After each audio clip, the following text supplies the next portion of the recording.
G20 सम्मेलन में आए प्रतिनिधि जब सम्मेलन के दूसरे दिन की सुबह गांधी जी को श्रद्धांजलि देने राजघाट पहुंचे तो एक देश के प्रतिनिधि वहां किसी आंख और कैमरे की तलाश को पूरा न कर सके। वो थे सऊदी क्राउन प्रिंस मोहम्मद बिन सलमान। चर्चा तेज हो गई कि क्या सऊदी अरब और भारत में लगातार मजबूत होते रिश्तों में सम्मेलन के दौरान कोई बात कहीं बिगड़ तो नहीं गई।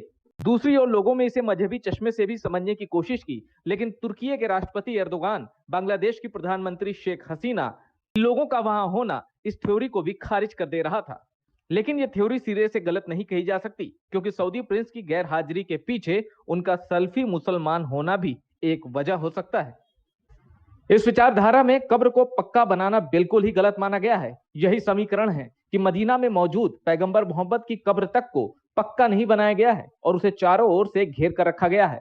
विचारधारा की शक्ति इस बात से ही पता चल जाती है कि मक्का और मदीना में रसूल के परिवार और साथियों तक की कब्रों के निशान मिटा दिए गए हैं। आसान शब्दों में यदि समझना चाहें तो इस्लामिक जूरिस्प्रूडेंस के 5 सिद्धांत हैं: हनफी, शाफई, मालिकी, हम्बली, जाफरी।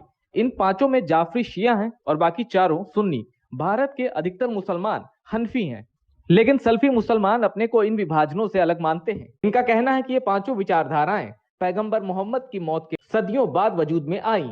इन विचारधाराओं में समय समय पर अलग अलग इमामों की व्याख्याओं को शामिल कर लिया गया और ऐसी बातें शामिल हो गई जो पैगंबर के जीवन से अलग होंगी, जबकि सल्फी मुसलमान सिर्फ कुरान और हदीस को ही मानते हैं।